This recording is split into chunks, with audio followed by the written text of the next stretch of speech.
Bom dia, boa tarde, boa noite, boa madrugada aos meus amigos que acompanham o canal Sonhos Custom Sacrifícios. E você que já está assistindo a esse vídeo, eu peço que você deixe o seu like, se inscreva no canal. Todas as semanas eu estou postando algumas experiências minhas nessa trajetória de concurso público e você possa comentar e também deixar a sua experiência. E essa semana eu estava resolvendo algumas questões, as questões de português. E nesse tempo em que eu estava resolvendo, eu acabei errando 5 questões. E foram 5 questões consecutivas. E a gente sabe que quem está estudando para concurso, aqueles que estão começando a estudar agora, no início, é até aceitável. A pessoa está aprendendo, é algo normal. Mas depois que você já está estudando algum tempo para concurso, esse índice de erro, principalmente em uma matéria, e esses erros consecutivos, é algo que a gente fica preocupado, porque quando você está resolvendo as questões, é como se você estivesse resolvendo ali na hora da prova. Então são menos 5 questões em que você tem ali na prova. Então a gente tem que se preocupar quando a gente está com esse alto índice de erro. Só que eu fazendo uma autoanálise é algo interessante, porque as questões, com o passar dos anos, elas têm ficado cada vez mais difíceis. Quando você vai analisar uma questão, por exemplo, de 10 anos atrás, você vê que o grau de dificuldade era muito baixo, Você vê que naquela época, uns 10 anos atrás, não havia esse avanço tecnológico, não havia esse acesso à internet tão fácil como tem hoje. Hoje, quem estuda para concurso, se ele tiver apenas um computador, uma internet e ter ali com ele um site de questões, ele passa, e com uma boa disciplina, cronograma de estudo, ele passa em vários concursos. Nós temos aí vários exemplos na internet. A gente tem na vida real. Você, por exemplo, tem um Thales Moraes do Alphacom. Ele passou em um cargo de Tribunal de Justiça, alguma coisa assim, não estou lembrando o cargo dele. Mas ele foi um cara que nunca estudou online, nunca estudou presencial, não tinha condições financeiras de pagar um curso. Passou em primeiro lugar, era apenas uma vaga. A gente não... bem próximo da gente aí também, a gente tem o Hugo de Freitas, passou aí em 3 concursos, Tribunal de Justiça, né? Acho que ele passou na parte da capital e passou no interior. Ele ia passar também anteriormente algum concurso na área de arquitetura dele, foi um concurso que também foi cancelado, e basicamente também é um concurseiro que não tem condições também de estar fazendo um curso online, à distância. Basicamente ele estuda só pela internet, resolvendo questões. Eu também, tá? Eu não tenho muita vontade, por exemplo, de participar de algum curso presencial. Por exemplo, o Alphacom, gosto bastante do método deles, mas não tenho condição. Eu moro no Espírito Santo. Mas a gente vê que hoje, com o avanço tecnológico, tem vários canais no YouTube que eles disponibilizam ali lives ao vivo. Por exemplo, você vê muito Alphacom, Estratégia. Todos os dias, se você escrever ali, todos os dias você tem aula ao vivo e com vários conteúdos. Então, para quem está estudando, isso é muito bom, sabendo dessas condições de muitas pessoas, justamente por isso que eles disponibilizam as lives ao vivo. Então você vê que quem tem um computador, uma internet, o cara estuda. Não existe mais essa barreira. Antigamente, as pessoas tinham apenas os livros, vamos por uns 10 anos atrás, né? As pessoas tinham apenas o livro, então era mais difícil você ter o acesso. Então as questões relativamente eram bem mais fáceis. Não muito distante ainda, se você for pegar algumas questões de 2015 para cá, vocês vão ver também que mudaram bastante também as questões. Hoje você tem muitas questões em que elas envolvem sinônimos.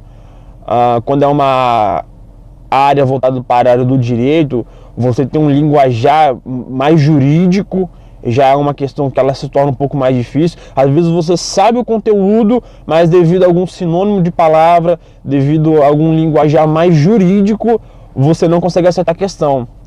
Então, a gente vê que as questões, elas estão avançando de dificuldade. É engraçado porque é até interessante.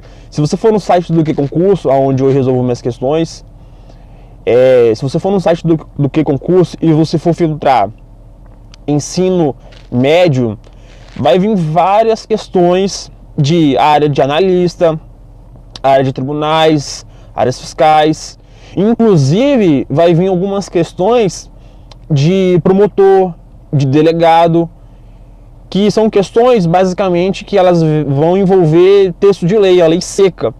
Então, o QConcurso, ele já autoanalisa aquilo ali como uma questão de médio. O que seria questão difícil? Questão difícil seria aquelas questões que vão envolver a doutrina, um pouco de jurisprudência. Então, justamente é o que as bancas elas adotam hoje. As questões difíceis, elas estão mais envolvendo jurisprudência e doutrina. E as questões mais fáceis, elas envolvem basicamente texto de lei. Então, hoje, às vezes é até engraçado, porque quando você vai ler os comentários no site dos QConcurso, você vê algumas pessoas que elas até reclamam, falam, poxa, não está tendo mais essa distinção entre o que é o médio e o que é o difícil. Então, o avanço da tecnologia proporciona isso, proporciona o quê? As questões virem um pouco mais difíceis, por quê? Porque hoje o acesso ao conteúdo, as matérias, elas são mais fáceis. Então, automaticamente, o governo, né, também, a administração, eles querem pessoas sabidas de leis, pessoas intelectuais. Então eles vão envolver ali questões difíceis, vocês vão fazer questões e concursos em que a questão ela vai vir difícil, porque elas querem saber e o seu conhecimento, até onde você tem entendimento daquele conteúdo. Então é algo normal.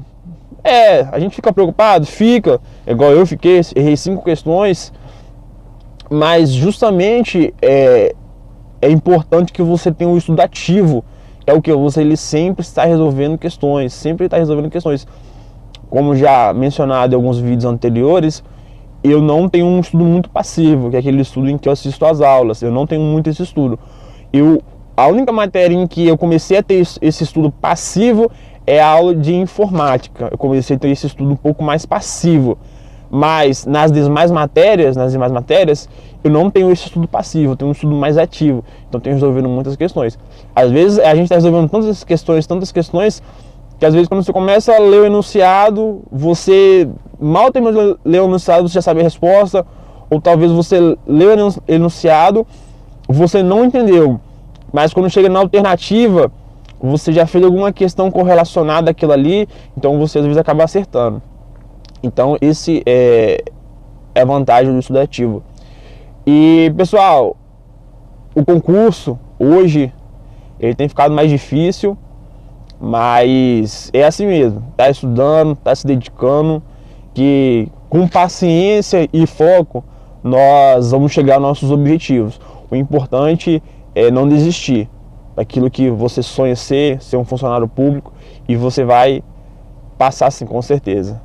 Estude, resolva muitas questões e não se preocupe se você que está iniciando agora, se você estiver com alto índice de erro, não se preocupe, é normal no início, quem está iniciando vai errar muitas questões.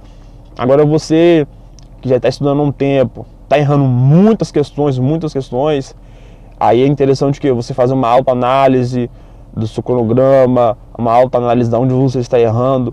Eu digo o quê? Como você avalia isso? Por exemplo, no QConcurso, eles fizeram uma atualização agora do site, em que está bem bacana.